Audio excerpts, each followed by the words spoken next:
Salve saudara-saudari yang terkasih, bertemu kembali bersama saya si tukang parkir. Kali ini kita ingin bersama-sama memahami tentang sakramen tobat atau sakramen rekonsiliasi, atau bisa juga dikatakan sakramen perdamaian dengan Tuhan. Saudara-saudari terkasih, di era keterbukaan informasi atau zaman media sosial ini, kita tentu dengan leluasa untuk mencari informasi. Walau kadang informasi itu bisa meneguhkan dan kadang juga berpotensi menyesatkan. Umat Katolik yang terkasih, mungkin di antara kita ada yang pernah mendapat pengajaran lewat media sosial yang menyesatkan tentang sakramen tobat. Saya sendiri juga beberapa kali menonton pengajaran dari luar Katolik yang dengan tegas ingin menentang sakramen tobat dengan menekankan bahwa satu, mengaku dosa itu tidak perlu dengan pastor atau romo atau imam. Kedua, hanya Allah yang berkuasa mengampuni dosa. Ketiga, pastor atau romo itu adalah manusia yang tidak punya kuasa mengampuni. Keempat, mereka juga menekankan urusan dosa adalah urusan pribadi setiap orang kepada Allah. Dan masih banyak lagi argumen-argumen yang disuguhkan oleh para penyesat untuk menentang sakramen tobat ini. Nah, saudara-saudari yang terkasih, untuk saling meneguhkan iman kita sesama umat Katolik, maka saya mencoba untuk memberi sedikit sumbangsih dari saya untuk kita umat Allah. Saudara-saudari yang terkasih, di awal ini saya ingin menekankan pada kita bahwa Gereja Katolik sangat mengimani, ingat ya, sangat mengimani bahwa Allah lah yang berkuasa mengampuni dosa. Tidak ada yang lain, hanya Allah. Ini adalah hal yang diimani Gereja Katolik dengan tegas.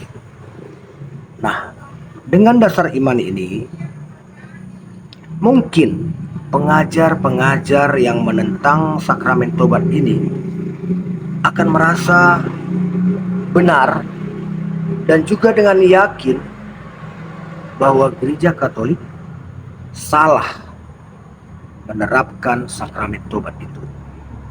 Tapi tunggu dulu. Sebelum saya mengupas lebih dalam, saya ingin memberi satu analogi. Analoginya seperti ini. Saat seorang menteri mendapat delegasi dari seorang presiden untuk menyampaikan bantuan ke sebuah yayasan, pertanyaan pertama, apakah bantuan itu menjadi bantuan menteri atau tetap bantuan presiden? Tentu bantuan itu bukanlah bantuan menteri, tapi tetap bantuan presiden. Ingat ya, yang menyampaikan menteri atas perintah presiden atau delegasi dari presiden, namun bantuan itu namanya tetap bantuan presiden. Pertanyaan kedua, apakah menteri tersebut berhak atau berkuasa menyampaikan bantuan tersebut? Jawabnya, tentu menteri tersebut berkuasa, berhak, karena kuasa itu ia dapatkan dari sang presiden. Nah, sekarang kita kembali ke laptop atau kembali ke topik. Dengan sakramen tobat yang mengampuni dosa adalah tetap Allah, tapi lewat para imam tertahbis yang melaksanakannya kepada umat Allah.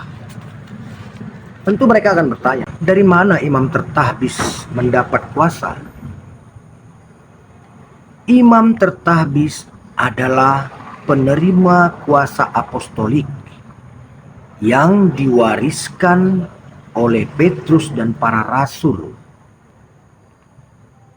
Lalu, jadi kalau imam tertahbis penerima kuasa apostolik, dari mana mereka mendapat kuasa mengampuni? Ini akan mereka pertanyakan. Perlu diingat, yang mengampuni tetap Allah, bukan pastor, bukan imam. Para imam tertahbis adalah pelaksana pelayanan pengampunan itu. Harus kita tetap garis bawahi, yang mengampuni tetap Allah.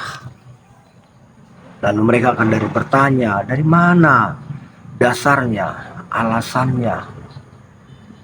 Nah, mari kita lihat satu persatu dasar-dasarnya bagaimana imam tertahbis itu mempunyai kuasa mengampuni, yang pengampunan itu adalah oleh Allah sendiri.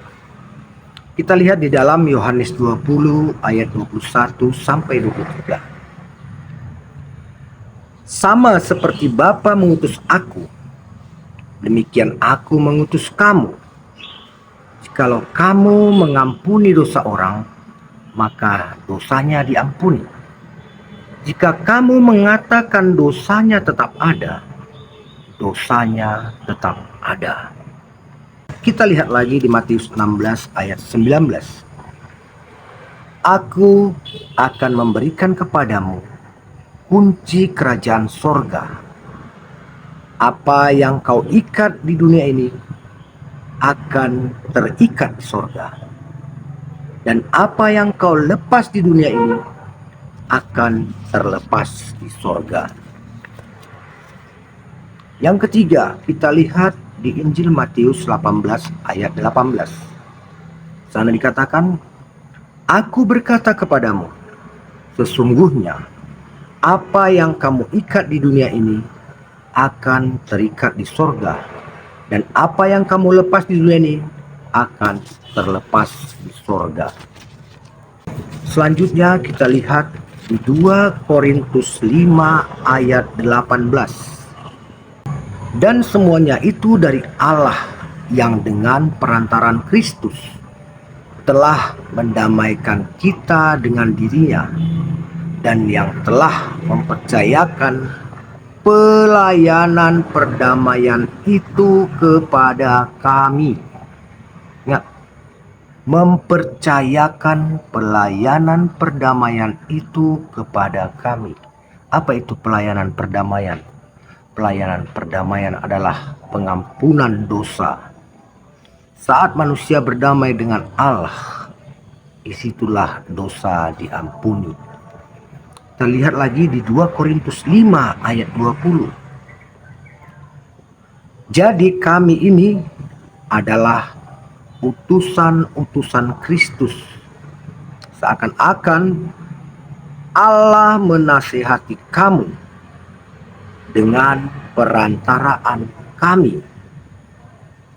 Dalam nama Kristus kami meminta kepadamu, berilah dirimu didamaikan dengan Allah.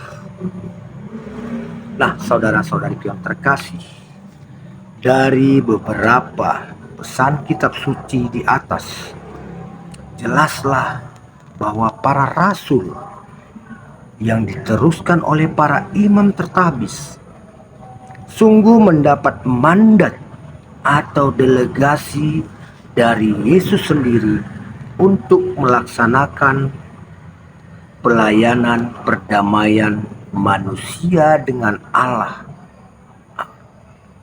atau kita kenal dengan sakramen tobat.